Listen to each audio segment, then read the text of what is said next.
The rise of the medieval knight, training, duty, and daily life. Picture a boy of 7 years old. He leaves home. He rides for many days. He enters the halls of a powerful lord and begins a life of training that will shape his entire world. He will learn to serve at the table. He will learn to ride, to fight, to hunt, to command. If he succeeds, he may one day stand as a knight. Not because of blood alone, but because he has survived the long journey to earn the title. Knighthood did not begin with shining armor. It began with childhood sacrifice. Today, we explore the rise of the medieval knight and discover the path from boyhood to full honor. When people imagine knights, they think of chivalry and tournaments. They picture warriors riding through forests or battling foes beneath castle walls. Yet the reality of becoming a knight was far more demanding. It took years of training and discipline. It shaped a person from youth to adulthood.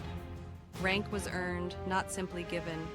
Let us step into the world of the Middle Ages and trace the life of a knight from his earliest lessons to the responsibilities of his daily life. Section 1. A boy becomes a page. The journey usually began at age 7. A boy born to a noble family packed his belongings and left his parents. He traveled to the home of a more powerful lord. This separation was emotional yet necessary. Life as a page began without delay. A page served at the table. He carried messages. He cleaned clothing and attended to horses. He learned proper manners and how to speak with grace. He learned reading, music, and the basics of religion. The social training was as important as the martial training that would come later. Young pages also observed combat skills. They practiced with small wooden weapons. They followed knights to tournaments and hunts. They learned courage by watching those who already held the title. These early years taught obedience and humility. A boy who could not master service could not rise to command. Section 2. The Squire. At around 14, the page became a squire. His duties grew heavier.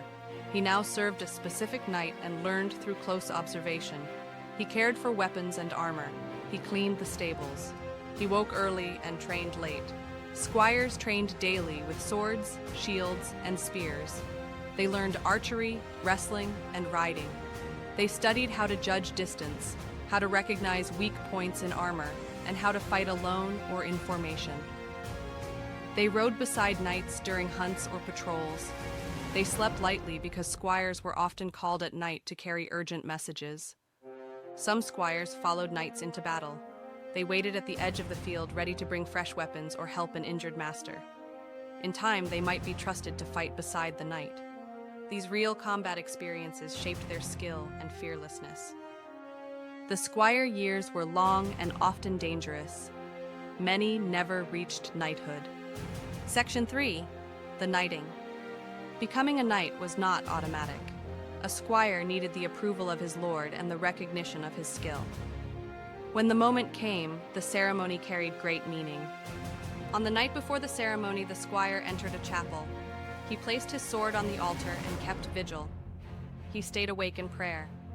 Dawn symbolized a new life. A church service followed. The squire swore vows of loyalty, courage, and honor.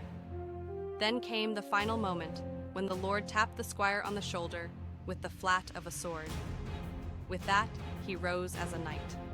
The ceremony tied faith with duty. The knight was not only a fighter, he was meant to serve a cause greater than himself. Section 4. The daily life of a knight. Life as a knight varied. Some held land and oversaw estates. Some lived in castles as household knights. Others traveled constantly as part of a lord's retinue, yet most shared a similar routine. A knight's day often began with prayer. Afterward came training. Knights practiced riding, swordsmanship, and spear work. They drilled with other soldiers to maintain formation and discipline. They inspected weapons and armor. They trained their horses because a knight was only as strong as his mount. Knights settled disputes for people on their land. They collected rents and ensured peace. They enforced their lord's authority. They sent letters, received guests, and offered hospitality. They stood guard during ceremonies and escorted travelers. Knights also took part in tournaments. These events were dangerous yet important gatherings. Knights displayed skill and courage. They won prizes and gained reputation. Success in tournaments could lead to valuable alliances. Yet real warfare was far harsher than tournament games. Knights faced long campaigns, brutal marches, and sieges. Victory demanded endurance and leadership. Many knights perished before reaching old age. Section 5. The knight's equipment. A knight was recognized by his armor and weapons. Early medieval knights wore mail shirts and helmets. Later knights wore full suits of plate. The armor protected the body while allowing mobility. Swords, lances, axes, and maces formed the knight's arsenal. Each weapon served a purpose. A knight's horse was just as important. War horses were trained for battle.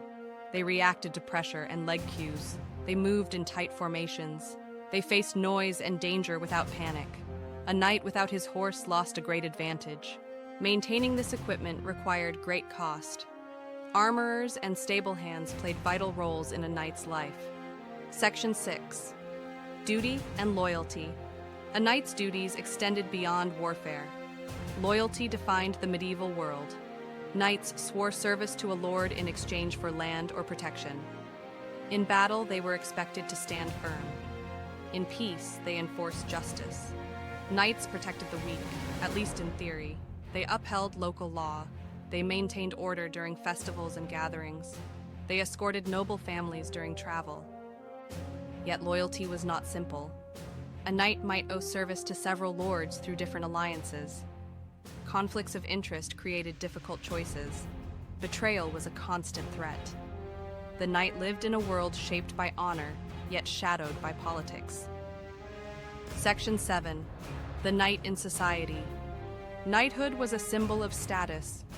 Knights sat below great nobles, yet above common soldiers. Their behavior influenced fashion, culture, and ideals of masculinity.